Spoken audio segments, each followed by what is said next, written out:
नमस्कार प्यारे दोस्तों, आप सभी को मेरे YouTube चैनल पे स्वागत है। तो आज इस वीडियो पे हम लोग चर्चा करेंगे 7वीं कक्षा की जो तीसरी चैप्टर है स्वावलंबनम, उस चैप्टर का प्रश्नोत्तर। तो आइए देखते हैं। जो प्रश्न 1 है यहाँ पे दिया गया है उच्चारणं कुरुत। उच्चारणं कुरुत मतलब आप लोगों को उच्चारण करने के लिए कहा गया है। तो क्या है वो शब्द? विंशतिः, त्रिंशत्, चत्वारिंशत्, द्वाविंशतिः, द्वात्रिंशत्, द्विचत्वारिंशत्, चतुर्विंशतिः, त्रयत्रिंशत्, त्रयचत्वारिंशत्, चतुर्विंशतिः, चतुस्त्रिंशत्, चतुश्चत्वारिंशत्, अष्टाविंशतिः, अष्टात्रिंशत्, सप्तचत्वारिंशत्, नवविंशतिः, नवत्रिंशत्, 50। ये जो संख्यावाची शब्द दिया गया है आप लोगों को यहाँ पे, ये आप लोग उच्चारण कीजिएगा अपने घर पे, तभी आप लोगों का जो उच्चारण है वो अच्छी हो जाएगी। फिर देखिए क्वेश्चन नंबर 2, यहाँ पे दिया गया है अधोलिखितानां प्रश्नानां उत्तराणि लिखत। जो नीचे दिए गए जो प्रश्न है उसके उत्तर लिखने के लिए कहा गया है। तो यहाँ पे जो प्रश्न 1 है क है, वो क्या कहा गया है? कस्य भवने सर्वविधानि सुख साधनानि आसन। किसके घर में? कस्य मतलब किसके भवन में सर्वविधानि सभी तरह के सुख साधनानि सुख साधन आसन उपलब्ध थे। तो किसके घर में थे? श्रीकंठस्य भवने सर्वविधानि सुख साधनानि आसन मतलब श्रीकंठ के घर में सभी तरह के सुख सुविधाएं क्या थे? उपलब्ध थे। नंबर ख है कस्य गृहे को अपि भृत्यः नास्ति। तो भृत्यः का मतलब होता है नौकर, है ना। तो किसके घर में कोई भी नौकर नहीं थे? तो किसके घर में नहीं थे? कृष्णमूर्तेः गृहे कर्मकराः, या फिर आप लोग लिख सकते हैं भृत्यः नास्ति। तो कृष्णमूर्ति के घर में भृत्यः या फिर कोई नौकर या फिर कर्मकराः नास्ति। ठीक है। फिर देखिए नंबर ग दिया गया है श्रीकंठस्य आतिथ्यम के अकुर्वन्। श्रीकंठ के आतिथ्यम मतलब अतिथि सत्कार के अकुर्वन् किसने किया? किसने किया था? ये लंग लकार में है मतलब अतीत काल में है ना। फिर देखिए श्रीकंठस्य आतिथ्यम कृष्णमूर्तिः तस्य माता पिता च अकुर्वन् मतलब श्रीकंठ के आतिथ्यम मतलब अतिथि सत्कार किसने किया था? कृष्णमूर्ति और उनके तस्य मतलब उनके माता पिता ने किया था, है ना। फिर यहाँ पे देखिए नंबर घ पे क्या कहा गया है? सर्वदा कुत्र सुखम। हमेशा, सर्वदा मतलब हमेशा, कुत्र सुखम कहाँ सुख मिलता है ना। तो सर्वदा स्वावलंबने सुखम, तो हमेशा क्या होता है? स्वावलंबन में ही सुख होता है मतलब आत्मनिर्भरशील होने में ही क्या होता है? सुख होता है। फिर देखिए उसके बाद है ग नंबर जो है यहाँ पे दिया गया है कि श्रीकंठः कृष्णमूर्तेः गृहं कदा आगच्छत्। तो जो श्रीकंठ थे वो कृष्णमूर्ति के घर में कब गया था, है ना, कब आया था? तो श्रीकंठः कृष्णमूर्तेः गृहं प्रातः 9 आगच्छत्। तो श्रीकंठ कृष्णमूर्ति के घर प्रातः मतलब सुबह के 9 बजे गया था, है ना। कृष्णमूर्तेः जो उसके बाद का जो क्वेश्चन है वो है कृष्णमूर्तेः कति कर्मकराः सन्ति। कृष्णमूर्ति के कितने, कति मतलब कितने, कर्मकराः मतलब नौकर, सन्ति थे। तो कितने थे?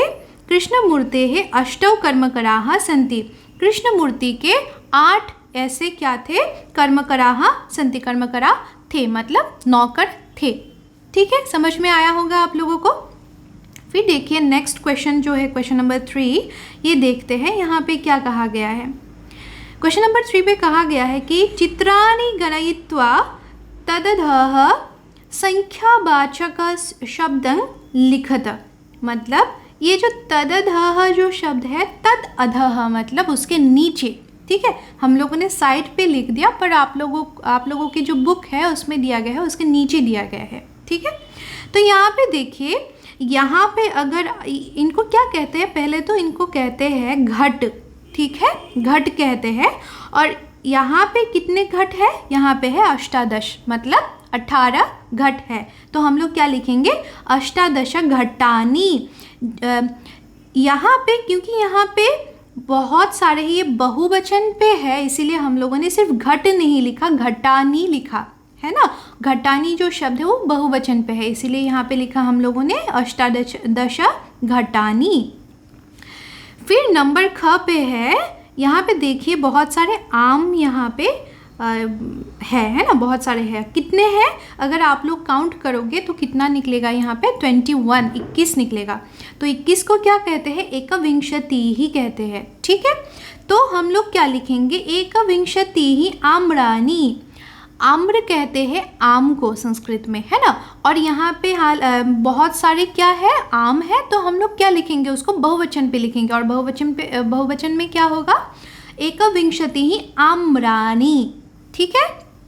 फिर देखिए यहाँ पे नंबर ग में है, बहुत सारे फुटबॉल यहाँ पे दिया गया है ना।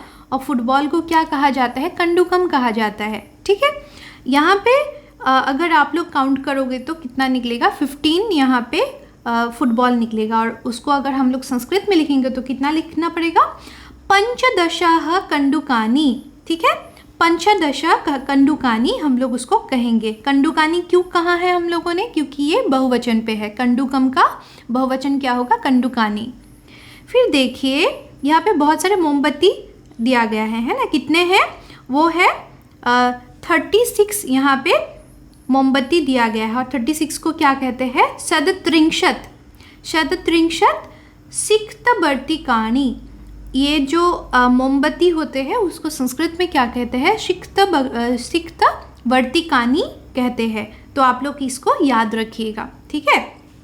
फिर देखिए यहाँ पे जो ङ नंबर है, यहाँ पे बहुत सारे केची जो है तो उसका चित्र बनाया गया है। और कितना है वो, चतुर्विंशति ही, मतलब 24 यहाँ पे क्या है, केचिया है। और केची को हम लोग संस्कृत में क्या कहते हैं, कर्तरिकाः, ठीक है।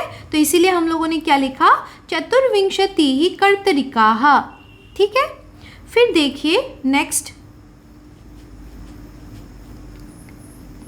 नेक्स्ट जो यहाँ पे दिया गया है, यहाँ पे बहुत सारे पत्ते दिया गया है यहाँ पे, ठीक है। और यहाँ पे कितने हैं, त्रयस्त्रिंशत्, मतलब 33 यहाँ पे क्या है, पत्ते हैं। तो हम लोग क्या लिखेंगे, त्रयस्त्रिंशत् पत्राणि। पत्राणि क्यों लिखा हम लोगों ने बहुवचन पे, वैसे तो पत्ते को पत्र कहते हैं, पर हम लोगों ने इसको बहुवचन पे लिखा, तो हम लोगों ने क्या लिखा, पत्राणि। तो त्रयस्त्रिंशत् पत्राणि मतलब 33 पत्ते, है ना। तो ये आप लोगों को अच्छे से समझ में आ गया होगा। नेक्स्ट क्वेश्चन की ओर चलते हैं। नेक्स्ट क्वेश्चन क्या है, क्वेश्चन नंबर 4 है, मंजूषातः अंकानां क्रीते पदानि चिनुत।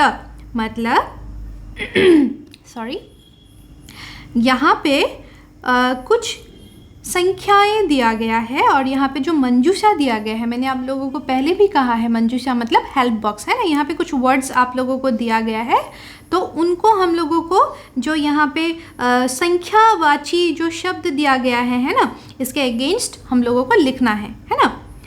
संख्या दिया गया है, उसके अगेंस्ट हम लोगों को ये सब लाके यहाँ पे लिखना पड़ेगा। तो देखिए क्या है, यहाँ पे 28 है। 28 को यहाँ पे देखिए क्या कहते हैं हम लोग, 28 को अष्टाविंशति ही। तो हम लोगों ने यहाँ पे क्या लिख दिया, अष्टाविंशति, ठीक है।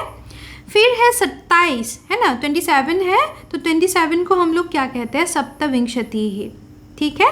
उसके बाद यहाँ पे 30 है, तो 30 को हम लोग क्या कहते हैं, त्रिंशत् कहते हैं, तो हम लोगों ने त्रिंशत् लिख दिया।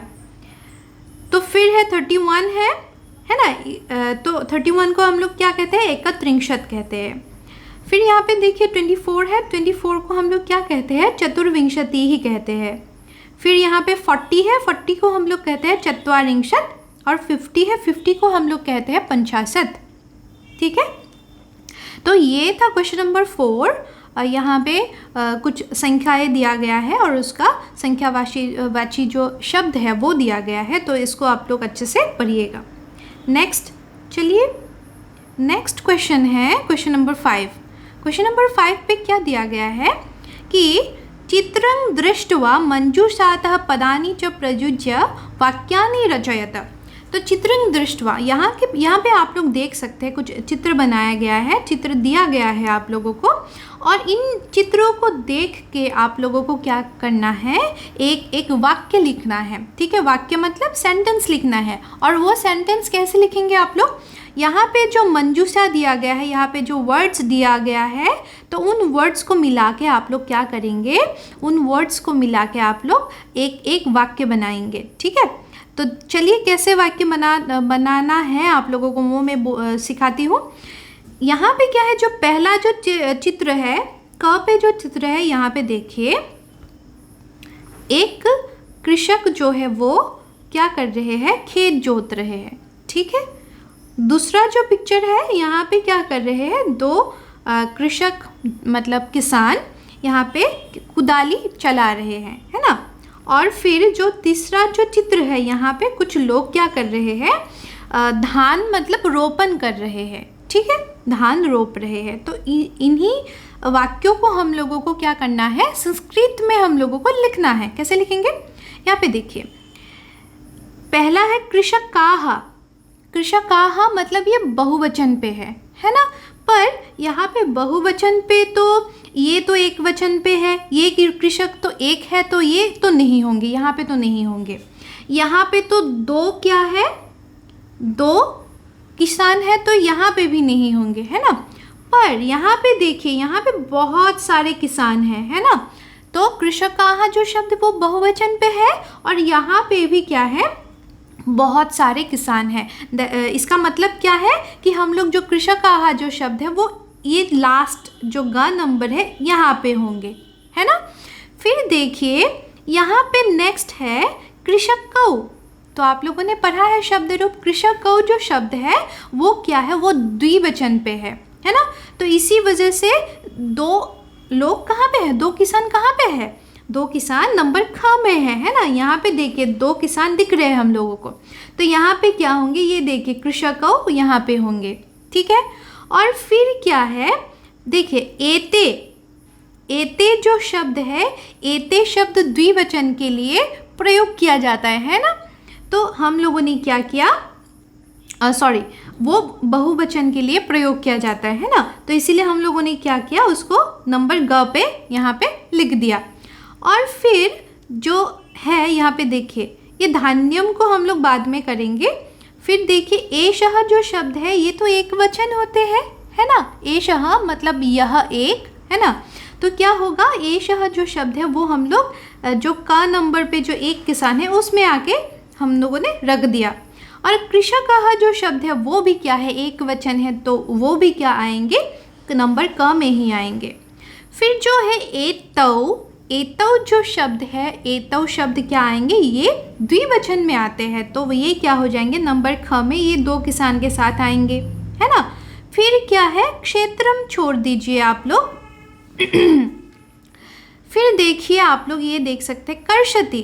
कर्षति जो शब्द है, जब आप लोग धातु रूप पढ़ेंगे, धातु रूप अगर आप लोगों ने पढ़ा है तो आप लोगों को पता है कि ती जब आते हैं तो वो एक वचन के लिए आते हैं, है ना।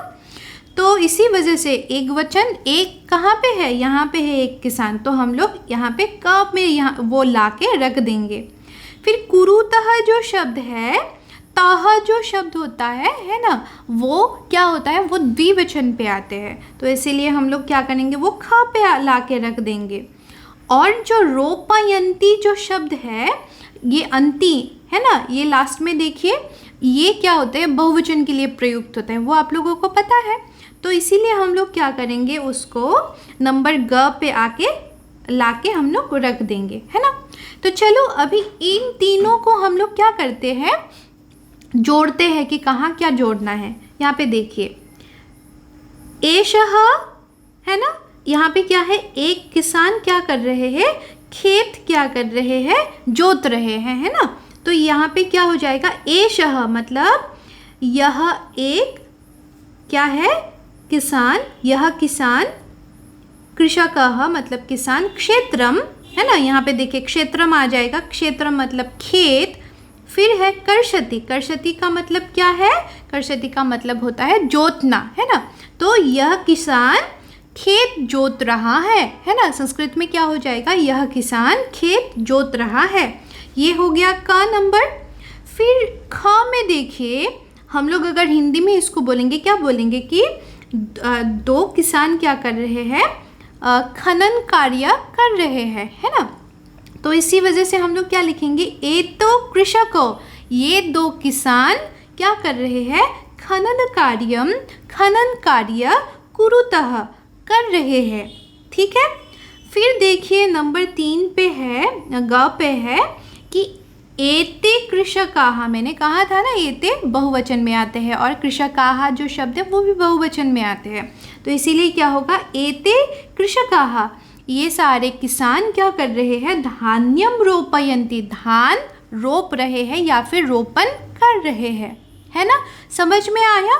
तो इस तरह से क्वेश्चन अगर आप लोगों के एग्ज़ाम में आते हैं या फिर पेपर में आते हैं तो आप लोग आसानी से कर पाओगे अभी, है ना। तो नेक्स्ट क्वेश्चन की ओर चलते हैं। देखिए नेक्स्ट क्वेश्चन क्या है? Question number 6। क्वेश्चन नंबर 6 पे दिया गया है कि अधोलिखितान समयवाचकान अंकान पदेषु लिखत। मतलब यहाँ पे कुछ जो संख्या में दिया गया है ये समय है, ठीक है। 10:30 ये क्या है? समय दिया गया है और उसको संस्कृत में लिखने के लिए हम लोगों को कहा गया है, ठीक है। तो 10:30 को क्या कहते हैं? सार्धदशवादनम। 30 मतलब आधा, है ना। आधे घंटे जो होते हैं, आधे घंटे को हम लोग 30 मिनट्स हम लोग कहते हैं ना। तो उसको क्या कहते हैं संस्कृत में? अर्ध कहते हैं। तो उसको अगर संस्कृत में हम लोग पूरा लिखेंगे तो क्या हो जाएगा? सार्धदशवादनम, है ना। वादनम मतलब बजा है, ठीक है। फिर यहाँ पे 7 यहाँ पे 7 दिया गया है तो उसको क्या कहेंगे हम लोग? समय वाची शब्द में उसको कहेंगे सप्तवादनम, ठीक है। 2:30 है तो उसको हम लोग क्या कहेंगे? सार्धद्विवादनम, ठीक है। सार्धद्विवादनम तो मतलब आधा है और 2 बजा है, मतलब 2 और आधा कितना हो जाएगा? वो हो जाएगा सार्धद्विवादनम, ठीक है। फिर है 11 बजे। देखिए यहाँ पे क्या दिया गया है? एकादशवादनम, ठीक है। तो 4:30 है सार्धचतुर्वादनम। 1:30 है सार्ध-एकवादनम। फिर 5 है 5 o'clock दिया गया है तो उसको हम लोग क्या कहेंगे? पंचवादनम। 3:30 दिया गया है सार्ध-त्रिवादनम। 9 o'clock दिया गया है तो क्या कहेंगे? नववादनम। और 12:30 दिया गया है सार्ध-द्वादशवादनम। 8 बजे दिया गया है अष्टवादनम। 7:30 दिया गया है सार्ध-सप्तवादनम, ठीक है। तो ये था जो संख्यावाची, जो यहाँ पे जो शब्द दिया गया है, संख्या दिया गया है, जो समयवाचक शब्द दिया गया है वो यहाँ पे हम लोगों ने मिला लिया, किसको क्या कहते हैं, है ना। फिर देखिए क्वेश्चन नंबर 7 पे क्या दिया गया है कि मंजूषातः पदानि चित्वा रिक्त स्थानानि पूरयत। यहाँ पे कुछ शब्द दिया गया है, उसको हम लोगों को कहाँ पे लिखना है? यहाँ पे जो रिक्त स्थान है वहाँ पे लिखना है हम लोगों को, ठीक है। तो क में क्या है? ऋतवः भवन्ति है। ऋतवः मतलब ऋतु, सीजन, है ना। हिंदी कैलेंडर के हिसाब से कितने सीजन होते हैं? वो होते हैं 6। तो हम लोग क्या लिखेंगे? 6 को क्या कहते हैं? शद कहते हैं, है ना। तो शद ऋतवः भवन्ति। ख पे है मासाः देश भवन्ति। मासाः मतलब महीने कितने होते हैं हम लोगों के हिंदी कैलेंडर में? वो होते हैं 12। 12 मतलब 12, है ना। तो 12 भवन्ति। फिर नंबर ग में है एकस्मिन् मासे, मतलब एक महीने में क्या होते हैं? 10 अथवा 10 दिवसाः भवन्ति। तो 2 है, आप लोग जानते हैं एक महीने में हम लोगों का क्या होते हैं? या तो फिर 30 होते हैं या फिर 31 होते हैं, मतलब 31 होते हैं, है ना। तो 30 को क्या कहते हैं? त्रिंशत। और 31 को क्या कहते हैं? एकत्रिंशत कहते हैं, ठीक है। तो एकस्मिन् मासे त्रिंशत अथवा एकत्रिंशत दिवसाः भवन्ति, है ना। 30 या फिर 31 क्या होते हैं? दिवस होते हैं। दिवस मतलब दिन होते हैं। फरवरी मासे सामान्यतः 10 दिनानि भवन्ति। फरवरी महीने में, मासे मतलब महीने में सामान्यतः कितने दिन होते हैं? अष्टाविंशतिः दिनानि भवन्ति, मतलब अष्टाविंशति मतलब 28 डेज होते हैं। ठीक है, फिर है लास्ट जो है यहाँ पे दिया गया है मम शरीरे, मेरे शरीर में, हस्तौ स्तः, कितने हाथ होते हैं हम लोगों के शरीर में? 2 हाथ होते हैं। तो यहाँ पे क्या दिया गया है? दौ हस्तौ स्तः। ठीक है, तो ये थे आप लोगों के जो तृतीय पाठ है उस चैप्टर के पूरा क्वेश्चन आंसर प्रश्नोत्तर। आशा करती हूँ आप लोगों को समझ में आया होगा। अगर समझ में आया है तो जाते जाते मेरी इस वीडियो को लाइक कर दीजिएगा, शेयर कर दीजिएगा और मेरे YouTube चैनल को सब्सक्राइब कर दीजिएगा। धन्यवाद।